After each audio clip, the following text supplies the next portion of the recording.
Evening and welcome to Obidati Family TV, the program now Hope Alive. We then welcome all obedience where we say wherever then day, on a good morning, afternoon and evening.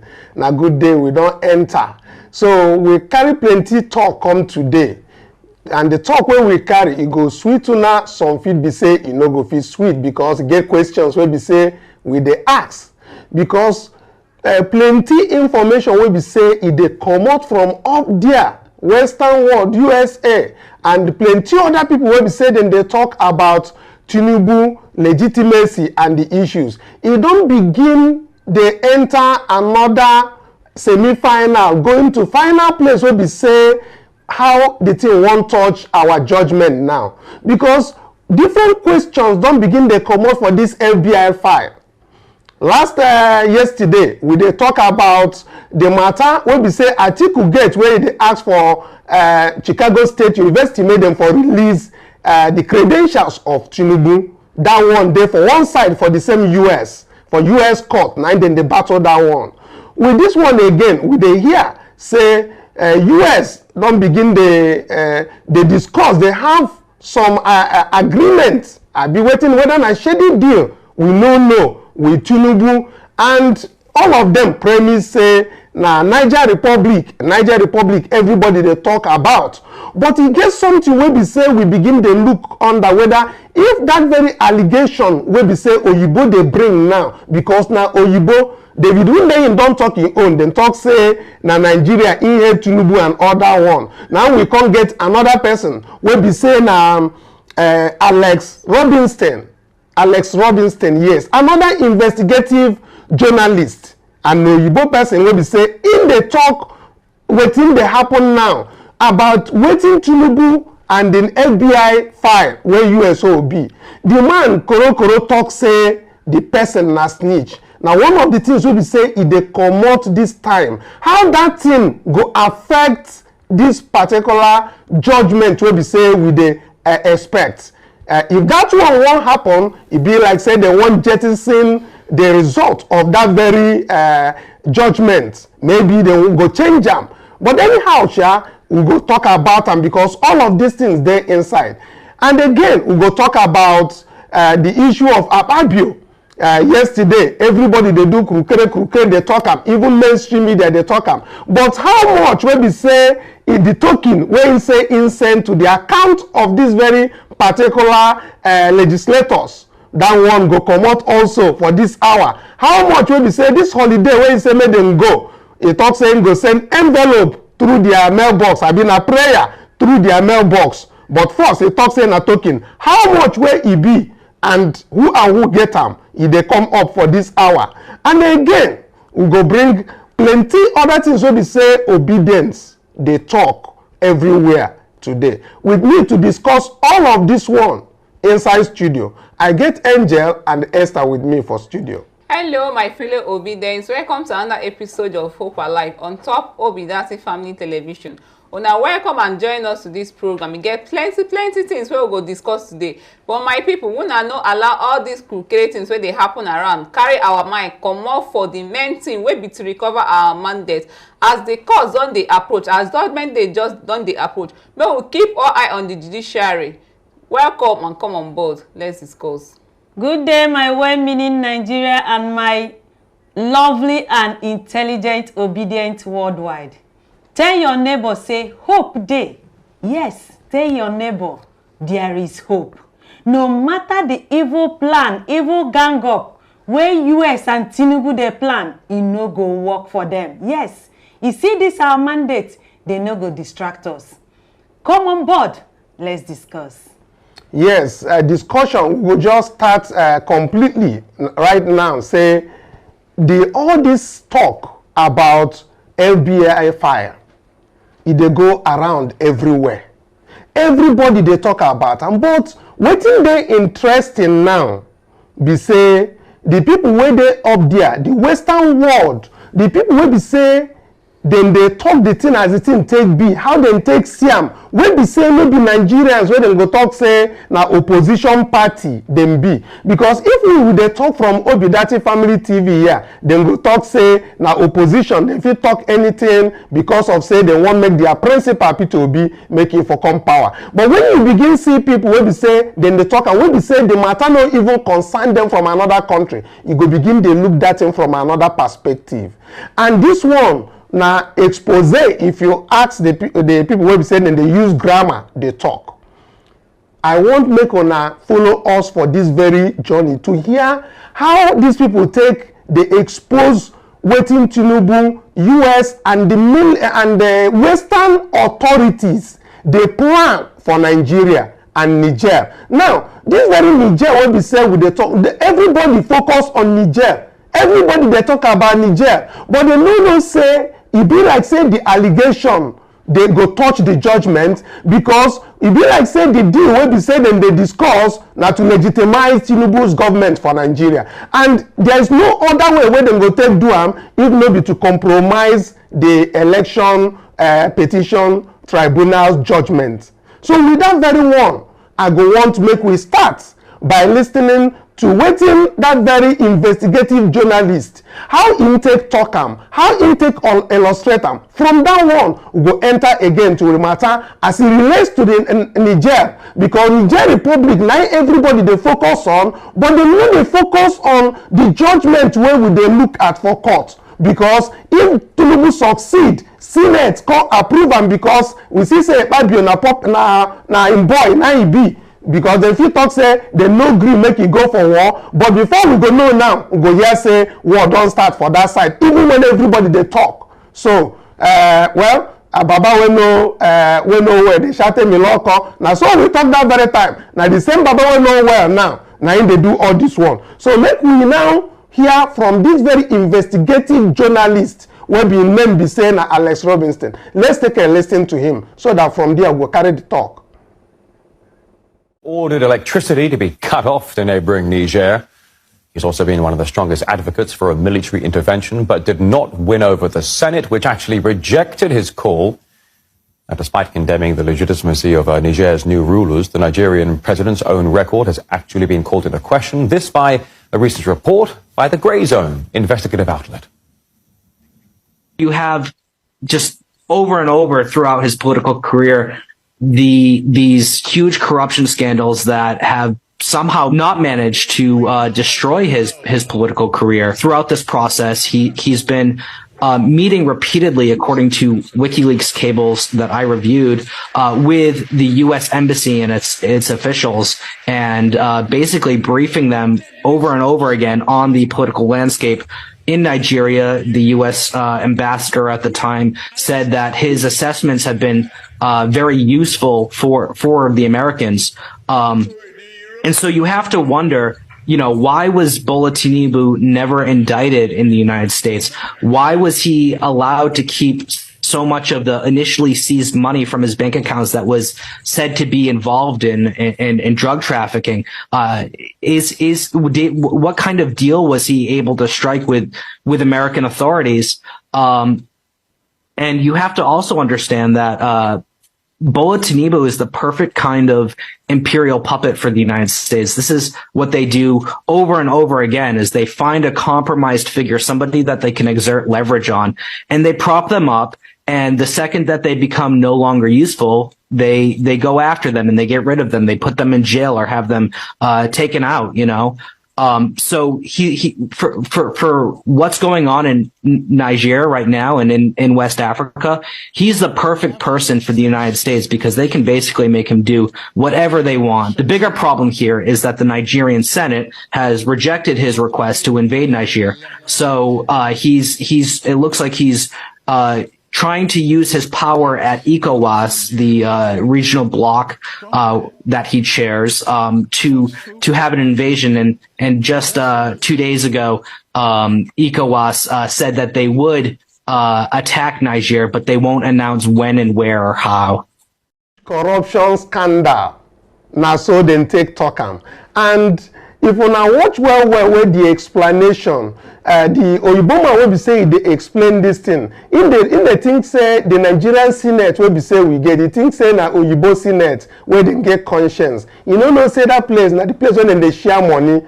So in the talk say Nigerian Senate don't reject. Now writing they say Tinubu wrote to them. Make them show us the letter where they write back to Tinubu say they reject them. And we make we see that one. Make we know say yes, the one where they our screen now say it no be boy for Tinubu. But we get my people where we say them there for studio and they won't shoot their mouth enter inside. Yes, so my own opinion or my observation for this thing, Mr. Kanu, be say it be like say Tinubu loyalty no dey with Nigerians, e dey with Americans. Because as Oyibo, the thing they even touch Oyibo, how much more in they touch us, we be Nigerians, where they suffer like this. Because as we come out, come vote who we want. INEC can't do wetin they want, select who they want. Now, when they don't select and put there, the US people won't use them, enter. And if they won't use them now im be say e don bad kpatakpata. Yes, you know say that's why they always talk the thing say no be about say Tinubu's credentials there with US. Once you hold the credentials of Tinubu there with them, then go use that very thing as a strategy to hold Tinubu responsible to many things. So, and if you no care for myself, now him make them quickly then come for that inauguration and the inauguration where they come that very time. You understand? So wetin they talk be say as you take talk the thing na so it take be. Them they are this Niger Republic and they talk say they will carry our mind come out for waiting they happen for court because that judgment when they talk say our eyes dey judiciary. But we don't know wetin they go on because if US talk say they agree with Tinubu make him stay there, him go wan stay there now, you understand? And the only way where you go take makes Tinubu to stay there na through judiciary. Another thing, Mr. Kanu, you know say the now e don reach this at this point in time that the story don dey crystal clear like a handwriting on the wall. Say US or the Western world they get interest for African countries. As they get that interest for African countries, Nigeria inclusive too. So as they don't push Tinubu, now he don't become ECOWAS chairman. He don't they manipulate, they dance to him be puppet to them. They control them because they don't see say him be compromised person. You understand now? Now why all those things when you do for US, they don't feel so by now it's supposed they jail. But we never ask ourselves why this man never did jail. And so now the US they use all those things when they get all those blackmails, all those things when they get against them. They just use that thing, hold am for neck. Now they dance to their own tune. And now for him to retain that position, for they want make sure say they dance to their tune by being the ECOWAS chairman, and they go pressurize them also, make in because of this judgment where they come up. You understand? I don't know whether understand. Yes, I understand. They go pressurize them now because of this judgment where they come. Making, to go fight Niger.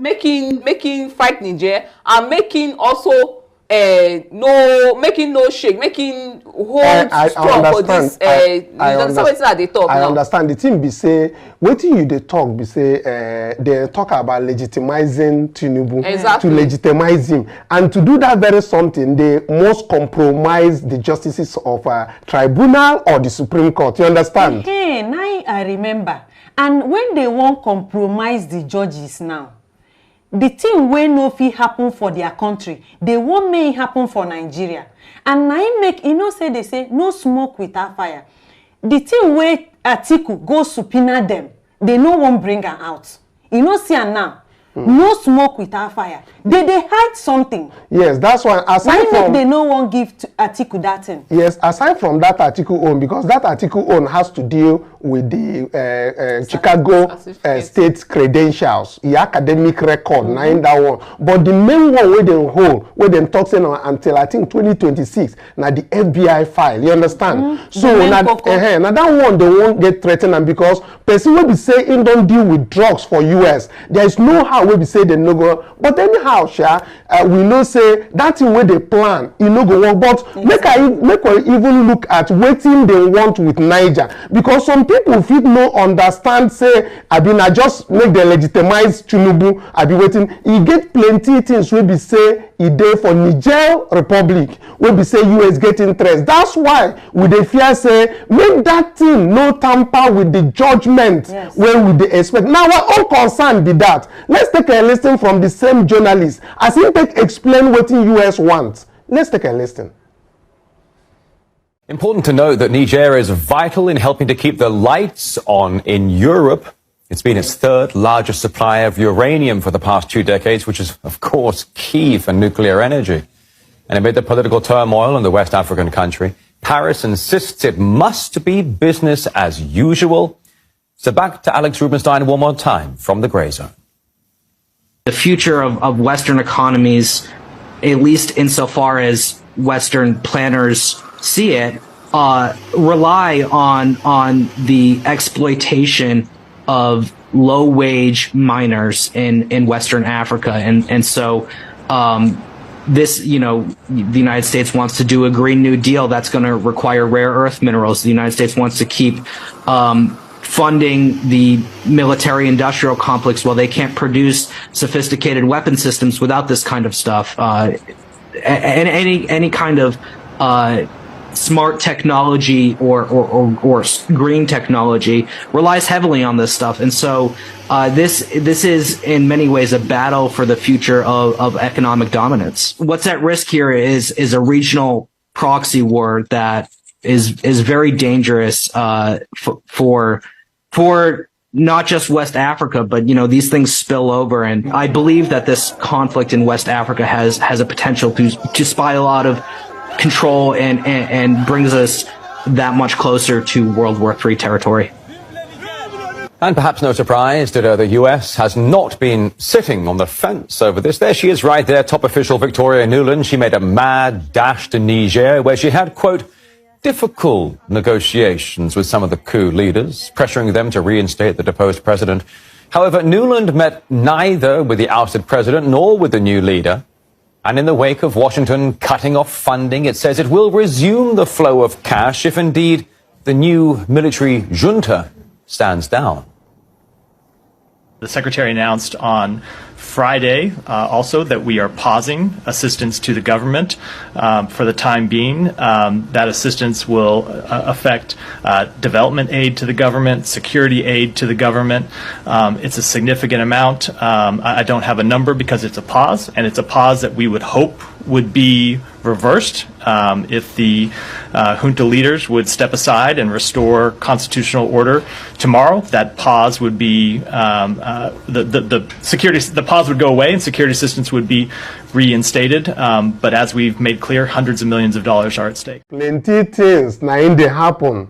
So this time around, they no go talk again. Say now Obidati family don't form another one. Come. No be from Obidati Family TV. This one they come out from the Western world. People will say they don't do more investigation, and plenty other things they come out about this very FBI file. Will be say they no one open, but God go past them for all these plans. Will be say they have. When I hear how this thing take happen for waiting, then they even look for the Niger Republic. Then get several other African countries. Will be say. Mr. Kanu, I want to ask question. Why is US and France they interested for this Niger? Because other countries like Mali and other ones, all of them they don't do coup. They know they're interested for there. Now because of their mineral resources, where they call urine. Well, uranium. Whatever they call it. I know saying that because of their mineral resources, because this Oyibo, they know they go where they know they get. Because they like to exploit Africans too much. Yes, and you know say from waiting we hear again, we say they come on after this one. You get one other report where we get where we say they pass pipeline from even past Nigeria, understand, waka enter Europe, you understand me, and they go America. You go, all those ones they inside make our viewers foresee. So the thing no be small talk. That's why the fear where they catch me be say, where US don't put their mind just to get waiting they want, may they no go change waiting we want make it for happen, you understand? Because then talk say God help those that help themselves. So we go start on time to the talk make obedience now become readers, not be just open it. You don't say before we say all eyes and judiciary on that one. Make we become constitutional review team. Make we begin to review the constitution and the electoral law, so that because waiting they will carry come go be technicalities, and when they carry and come now go tell them say we know the thing and we no go agree, you understand? Because you see law now man now write the law where we dey talk for National Assembly, and most of them were there for that National Assembly. No be all of them be lawyers, you understand? But they still the right and law. They no go come judge for another person with our electoral law, with the process. Come for Tinubu turn, come turn and upside down. Well, that's why I talk say Baba will know where they shout me law come. You understand me? So anyway, Sha, I see say Esther Mark they do mwe. My people, wetin I want to be say make judiciary no dey compromise, because you know say our leader wey be the presido of the APC presido already dey compromise in dey dance to the oyibo man tune. Abeg our judiciary, I know say una dey hear us, una no dey compromise, make una give us, deliver the right judgment to us, make una give us our mandates back, because all these things wey dey happen na because the leader wey don top dey bad, and when the leader dey bad, the country go follow suit, nothing go better for the country. So make we stop all these things, all this blackmail, all this yamayame wey dey go on for the country now. Yes, so with that very one, I go want to make our people follow us on another journey. You get another video where I want to make on a watch. You know, when we talk about this Tinubu and these shady deals with you no be say it dey come from us. Now people will be say then they expose many things, so we say it affect Tinubu's legitimacy, and because it affect Tinubu's legitimacy, now it make with the talk say it will affect the judgment if care is not taken. There is always then the talk say no smoke without fire.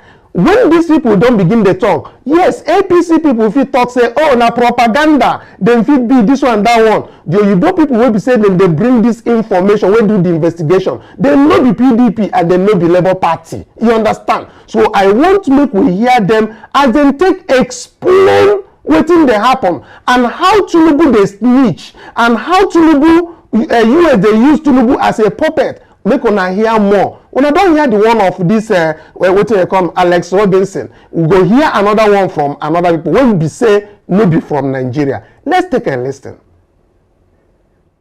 A story that no one's talking about is the massive pipeline that is nearly set to go online. Now, it starts in Nigeria. It flows through Niger on its way up into Europe. Chevron and the United States have already invested $13 billion into this pipeline. And guess what, guys? After the Nord Stream pipeline destruction, Chevron stepped up production to get this up and running. Hey, we'll speed this up. We'll fast track this. And now the people of Niger are saying, wait a second, why are we going to allow a pipeline to flow right through our country so Europe can have natural gas? You are doing nothing for us. You continue to steal from us. Sorry, no more pipeline. This is why Europe is terrified this morning. The United States already blew up the Nord Stream pipeline, put their own pipeline into action in Africa. It's a smart business move, right? We'll just blow up the competition. Imagine Walmart doing that to Target stores. Yeah, we're just going to blow up those stores. Now you got to shop at Walmart. And now Niger is saying, hey, sorry, you're not going to use our country to transport your natural gas into Europe. Get out of here. So Europe is facing catastrophe with no Nord Stream pipeline coming from Russia any longer. And now the threat of this pipeline being shut down through Africa. This was their salvation, this pipeline. And then add into it uranium and Europe's nuclear power. The United States gets over 50% of its uranium from Russia, despite all of the sanctions that the United States has placed against Russia. They left uranium off the list. I love this. I love that they chose to sanction every other thing, but they left uranium off the list because We need it so badly. We need it desperately. Why? The United States is so heavily dependent on Russia for uranium that Putin could literally flip a switch, literally destroy the American economy by turning off the lights. A major backup resource of uranium is Niger. The French, the United States, have been essentially stealing uranium from African countries for decades. And again, these countries are saying enough is enough. We are sovereign countries. Get out of here. We are going to keep our own minerals and make our own decisions. And Russia is giving them that option right now. We want you to keep your sovereignty. We want you to be an independent country, not a slave to the West. Listen to Africa Bureau Chief Musa Ibrahim explain how the people of Africa want to gain back their wealth, their minerals, stop giving it away to America and Europe. What people want is to gain back their wealth, back their uranium, their gold, their iron, their phosphate, their oil, their gas. And this scares the West because this means the true democracy will take place in Africa when people actually own their own land and the wealth of Africa does not go untaxed, unsupervised from the mines in Niger to the banks of Paris and the financial sector in Britain. And he's right. Niger's coup isn't happening in a vacuum. This isn't a singular event.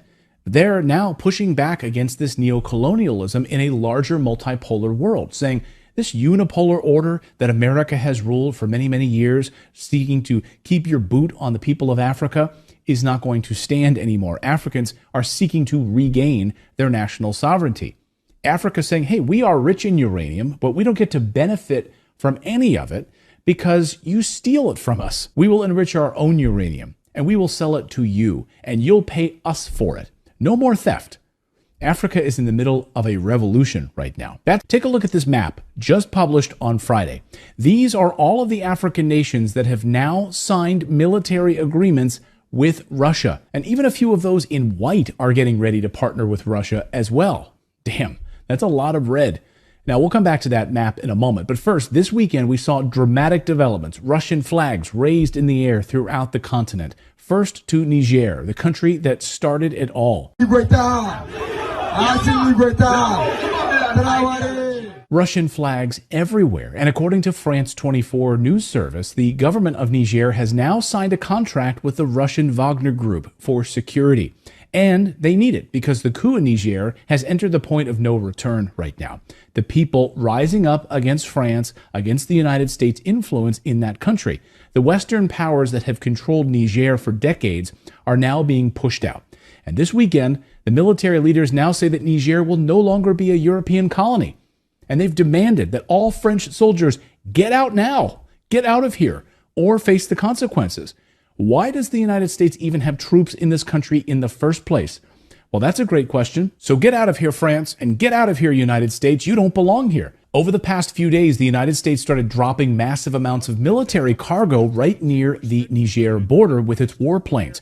But that threat is not stopping the people of Niger. Tens of thousands of people marching in that country this weekend, celebrating their independence and shouting no to foreign military bases, no to poverty, no to the West stealing their uranium, their phosphate, and other minerals. Get out of here now. All of the ambassadors' offices to the Niger Republic Mission Service, the United States, France, Nigeria, and Togo have all been terminated. All of their offices are now officially shut down by the Niger government. The head of the military just made this announcement. So other African nations are now showing their support for Niger and starting to say the very same thing. Get out of our country. This weekend, the people in Senegal rising up against Western colonial governments controlling their country. The CIA, MI6, and other Western intelligence services are doing whatever they can right now, spinning their wheels, trying to hold on to power in these countries with their puppet governments. The people in West Africa are fiercely anti-American imperialism, so it wasn't a surprise then to see the country of Guinea announce they are supporting Niger as well. La République de Guinée réaffirme par ce communiqué sa vision panafricaniste en apportant sa solidarité à la population nigérienne. This is massive, and Colonel Douglas McGregor says the people who've had their minerals stolen for years are saying enough is enough. Get out of my country. Don't hear how all these things wey be say they come out from the side and how then they talk say now US and France na both of them be the people wey be say then they join hands and other Western authorities wey be say then they interested on wetin dey happen, and this pipeline wey be say then they talk how the thing take move and the interest. They even they talk say they not even begin to deploy military stuff and all of those things near the countries where we say they loyal to them. So you know they surprising say Tinubu won't strike deal with them because of the legitimacy of his government, because at the side where we say will they come. We know they discuss about the war because that very war no too we don't talk for the past say Niger Republic now our brothers them be and we know one war. But the thing wey be say they consign us say that very coup wey be say Tinubu won't go, no be ordinary say make him go stop the war wey be say it won't happen there, or make them go resolve issues with the people wey take over the Niger Republic. But now how that very he go use that one to his own advantage to legitimize his government. And the only way we be say if you do this thing na true waiting they happen for court, which is the judgment where we they expect, and we will no want make them jettison this very particular judgment. So that's why we they talk about make everybody know, make maybe say put your eyes on the judiciary, look beyond the judiciary to the other things where things fit go wrong, because anywhere where we say US don't carry their krukere eyes enter, na him be say the thing where they want as far as they hold that person for broadcast, na him be say that thing where they want then go get them. So we no go just look, we need to look beyond the judiciary to also know when that judgment come out, we go look and well whether that very judgment they show justice clear. I know say Angel your mind they do muye. Yes, and I make the thing come dey sweet me because you know say our PO go and verify. They no get any dent for him body or how they go fit hold am for throat say see wetin you do. Unlike where Tinubu, where him baggage is plenty, they drop for ground because they know say if our PO enter there, they no fit push am because he no be pushover. They no fit hold am say see your crime for when you come for US kiniko. They no fit hold am because our PO know wetin in people want. Yes, wetin in citizens want. Yes. No be say they go come they steal our mineral resources, then they go they enrich themselves more, come they put our masses for poverty. Yes, as you see for screen, we see say age they verified. The Baptist make una go check whether on our own age where Tinubu age whether they verified. The origin they verified. Make una go check whether Tinubu's origin they verified. Tell us where it come out from. Make we check about in health. Baba we know where they talking any local. Make una take about integrity. Make una go see am. All the things we una see for the screen now. Capacity verified for his ex-P2B. Character is verified. His certificate verified. Competence verified. Everything is verified. I beg you won't be saying you dey shout for there. Make you go check whether you dey verified. That's why as NJ take talk, they no verify that the one where the baggage where they roll and the garbage is where they inside. Now the thing where they won't hold this man for ransom. Make him no sacrifice Nigeria for us. I know say Esther Yoma they do muimu. Now for this issue of integrity and competence, now I won't talk because if to say our government where we dey inside now then get integrity, we no go there where we dey today. And now waiting this Western world people now they use against us because you know say true democracy will come to Africa when people use what they have. If all these mineral resources now, if what we get, if they use them to our own advantage, yes, the country will be developed. Yes, I'm not saying be say there is a revolution going on in Africa, not only Nigeria. So I pray say as that revolution they come, make it be better one for Nigeria as it don't they happen for Niger. Make our own now. Our justice is now hold our own revolution for Nigeria at the moment. So make una try give us a good judgment. Make una try. Give us person where they 100% verify, where everything, the competency, capacity, and integrity, they verify. Not be person where go they talk another thing, they do another thing. No, not be that kind of person we want. So make una put this judgment with una conscience and remember say tomorrow e dey for una children and grandchildren, so make una write una name for gold so that this country will be a better one, and that new and a better Nigeria wey we dey find, we go achieve am. With that one, I thank Esther the way we say she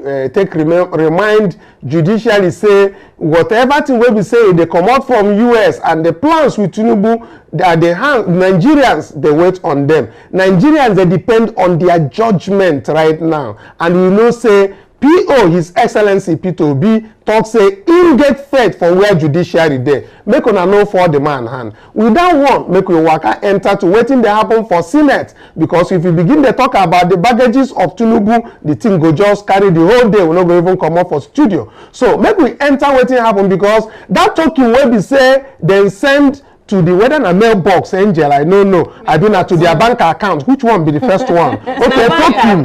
Okay, token to the bank account. Now token to the bank account. Then we come now have prayers to the mailbox. Abi. Okay. So we don't see say that token will be say Akpabio go collect for whether na for presidency now go collect am. But we hear say in talk say na somebody na go bring am. He don share am. How much wey e take be? How much senators collect for inside this very token where they wan go holiday?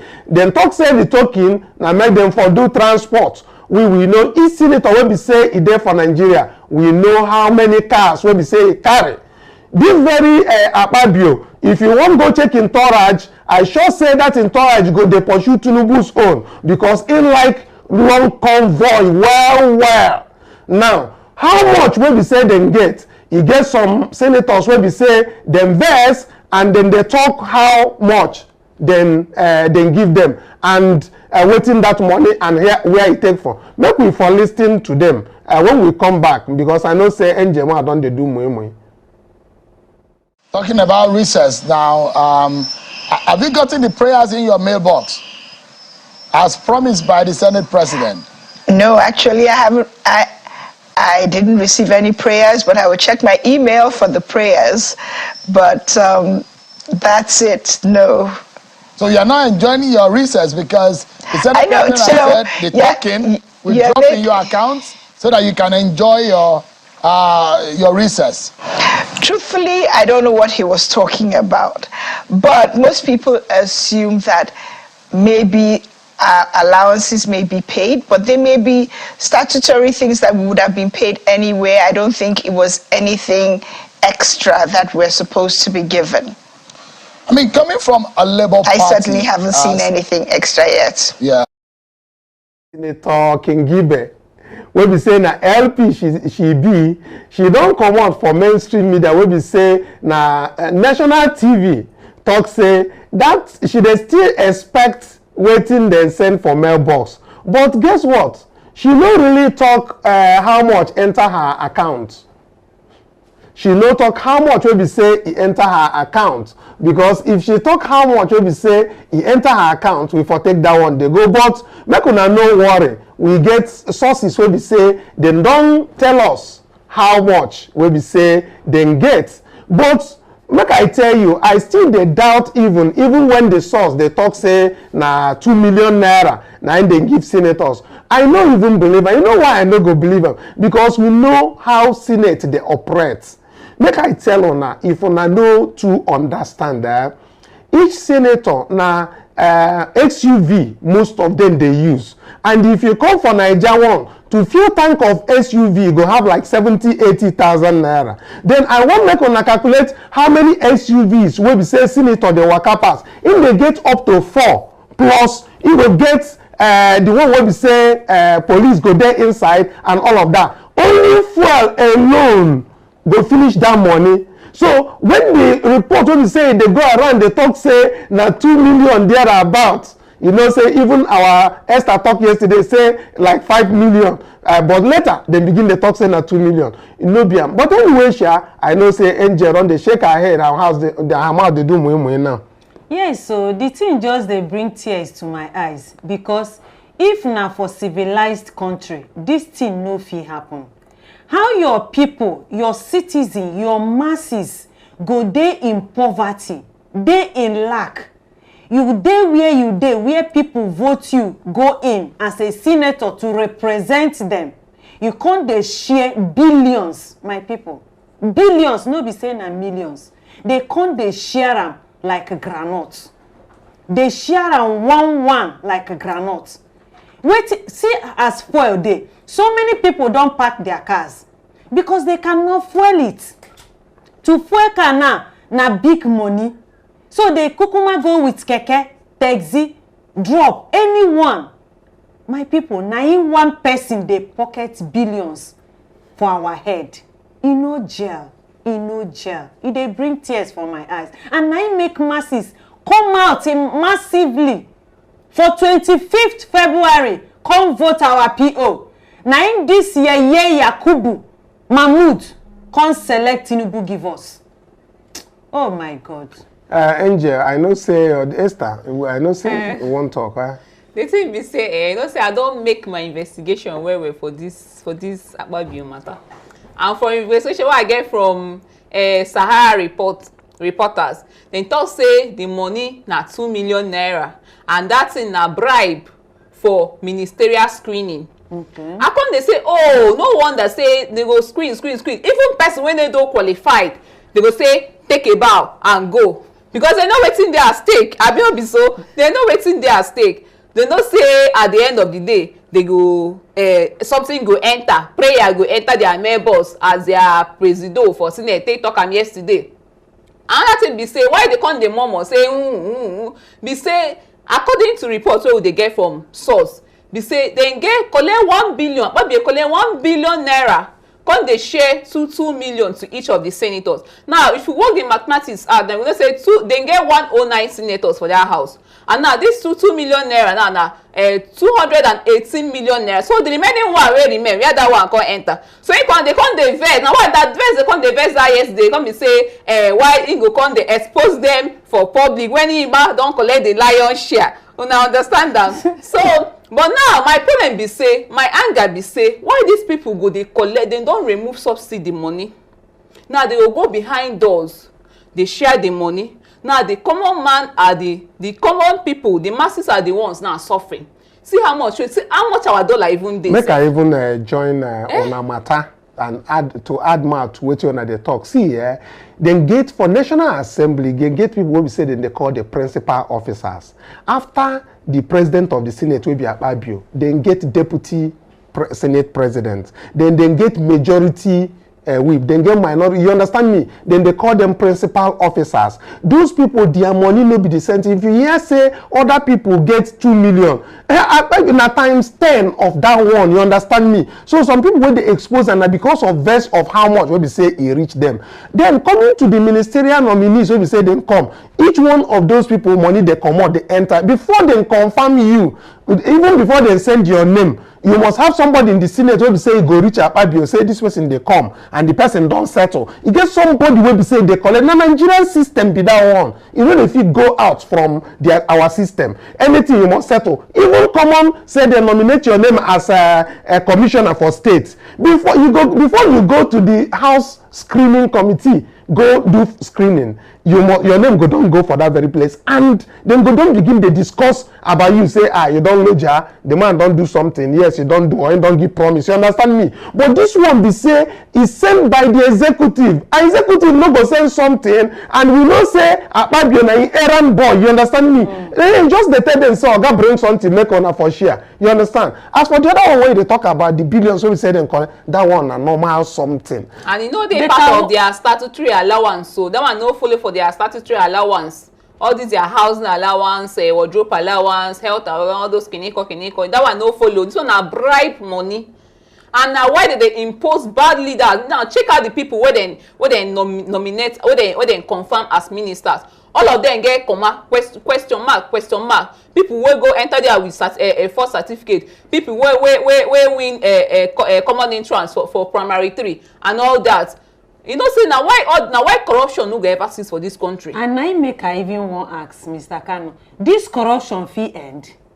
It go end, yes. Because PO they come. PO they see come, wetin I see for screen now, because I don't see say e get our own people as NJ take us say whether this thing corruption go end. Yes, when PO come in, the new Nigeria where we dey talk say go possible. Corruption no be say if it's eradicate, you know, that kind of thing, but you go touch am, you go touch am well we say at least we will get new name will be in the new Nigeria. Now this thing wey dey for screen now, e dey sweet me wey be say I dey see people wey be say dem dey remind us wetin happen during campaign, and even people don dey do am say all eyes on judiciary. So no be only Obidati family na dem dey talk about the obedient movement now. Other people wey be say dem don begin dey do in their own small way. Dem go do bag, dem go do poster, dem go do different things, even sticker, go dey place am in different places, make people know say all this thing wey you see na obedient movement. Even people with billboard wey be say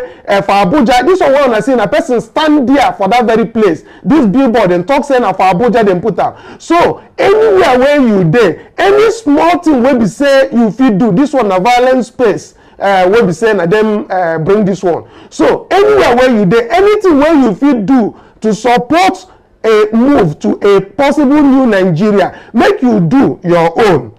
If na to do bad, that people put this thing for inside, make you do anything. Even if na to like the video wey we dey do now, that one na fit be your support. You fit not get money to go do bag, you fit not get money to do posters, you fit not get money to do all the things wey be say dem fit do to distribute, so that the name go still dey go there for all well-meaning Nigerians. Wherever you dey now, you can like and share this video.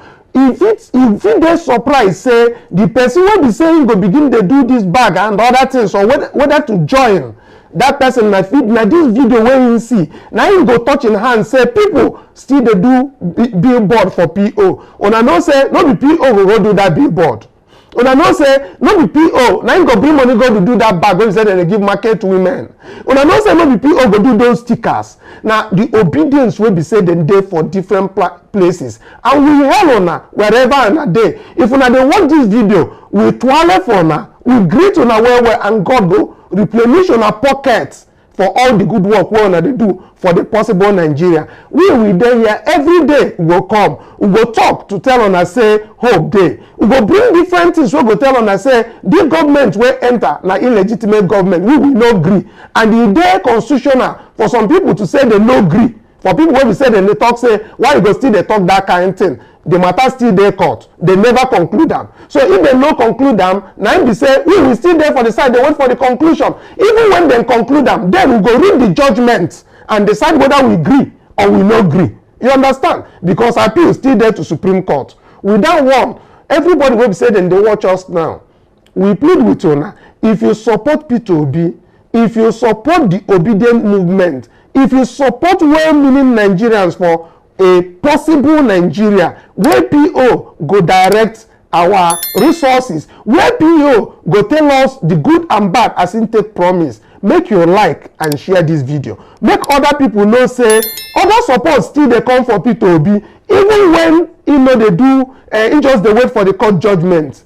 They will still dey wait for am. People still dey do things wey we don do, wey dem think say e don pass. We continue. This movement will continue. E pass P2B himself. Now we select P2B, no be him select us. Now we select am. With that very one, we go waka enter to wetin our people dey talk for tweets wey be say dem dey talk. And make we just take maybe one, all our eyes there for judiciary, I know, but if we get one or two tweets, make we for take before we go begin carry our kayas come out for studio. Because our people wey dey send tweet for us, wey dey tweet am, then they encourage obedience. And the good thing wey dem dey do, make we for dey broadcast am, make other people know say other people dey work for PO. Whether you like am or not, you need to join, because a new Nigeria is very, very possible.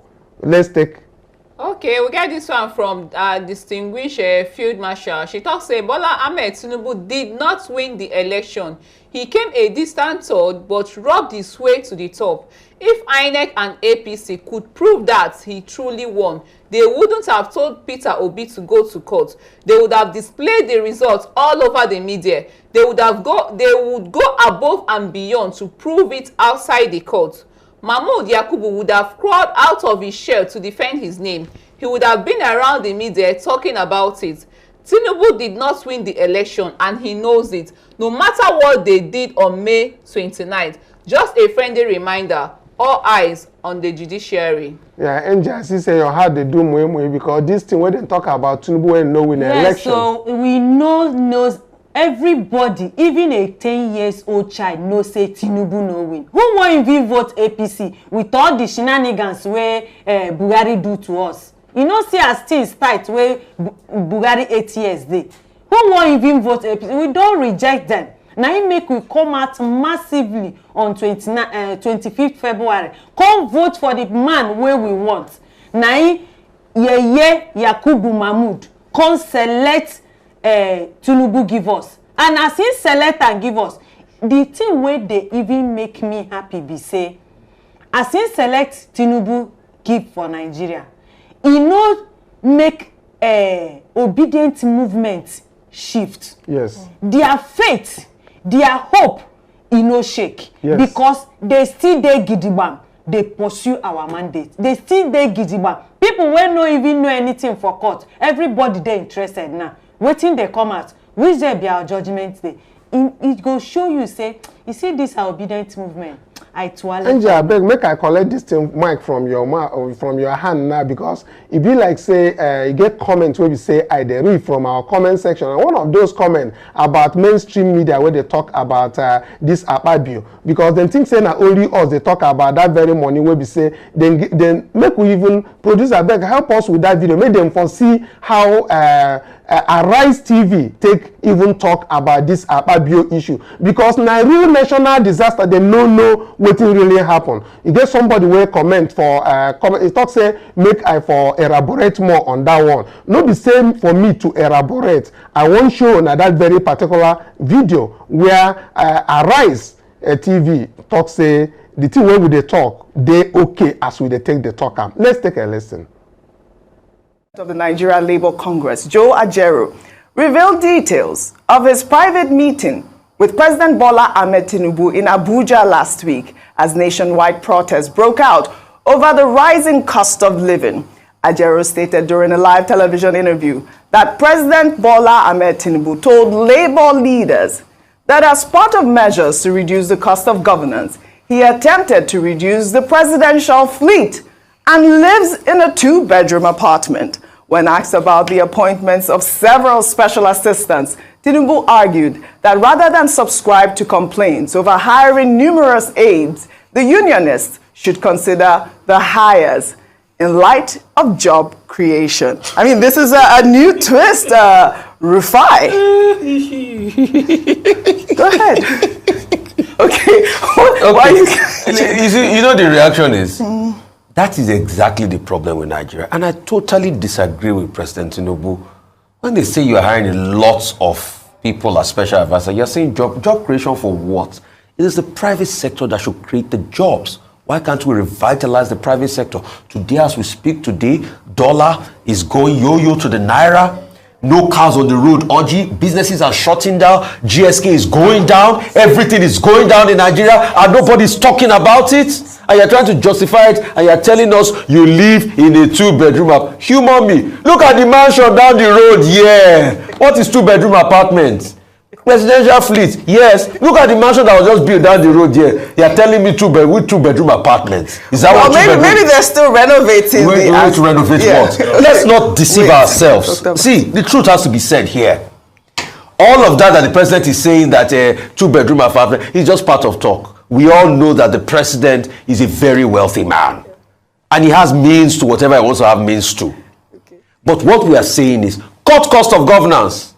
You are putting about 48 ministers in the first place. You are budgeting ministries everywhere. We are not telling ourselves the truth. Why the people are suffering? Why senators are sharing 70 billion? And yesterday, for good measure, OG, they didn't know when God revealed them. As Senator Akpabio said, he said that we've put more. I've said to you, you take it tomorrow, that we've put money in your account, a token in your account as you're going on holiday. And the next thing, It looks like I withdraw that statement, and he now went ahead to say, we've sent prayers to your email. Send me prayers to my email. Pray for me, send it all. Send it, Clark, pray for me. We can't keep deceiving ourselves. Or that's what we're just saying. When we are saying everybody should take a haircut. All right. Send prayers to your mailbox. Yes. No be talking to your bank account again. With all these baggages wey be say e dey follow Tinubu and many other things wey be say e dey happen, our prayers be say whatever plans for this allegation wey dey fly from Oyibo journalists and investigation and all those things, if USA and France, but especially if the FBI wan release Tinubu's criminal file, make them release am. Make them for help Nigeria. Now im be the thing wey we dey talk. Make this thing wey dem dey do now, wey dem dey talk under, make the thing no come affect the major thing wey be the judgment wey we dey expect. So with that very one, we dey hope say God go help us. They continue to put eyes beyond the judiciary. Now wetin we dey, and make God help these judiciary people when this temptation come, whether from US or any other person. No be a judiciary then they carry their trade be. Their judiciary no carry the baggages. We know say Haruna Samani, US no carry anything against you, so no be you then they look for. The man wey be say they hold something against, make you leave them, make them go sort themselves out. Like Angel will always say, write your name on gold. With that very one, I go say our time don't give us signal, and signal make we carry our kaya dey comot for studio. Make una like, share this very video, make other people for here wetin dey happen, and make other obedience for take action for their own side. With all this, I say make we begin carry our kaya comot for studio. My lovely and intelligent obedient worldwide, una don hear everything, una don even see. Yes. Our Nigerian problems have always been bad leaders because they lack competence, capacity, character. Yes, compassion they no get for their citizens. Judiciary owe us justice. Yes, we no beg them because they know what to do. They should write their names in gold so that posterity no go judge them. Their children, grandchildren go come up and say, yes, our grandpa did it. They brought integrity to their names. Make una no rob una names for mud. Because Tinubu go die go, una go die go. But that good name is better than riches. Thank you so much for being with us. Like. Share, subscribe. Share, make other obedience worldwide. They see, they know what's in the happen. Make our eyes dey on judiciary. Make our ears dey grand so that they go know say they deal with people wey get something upstairs. Thank you so much. We appreciate you for being with us every day. We love you, but God loves you more. Bye for now.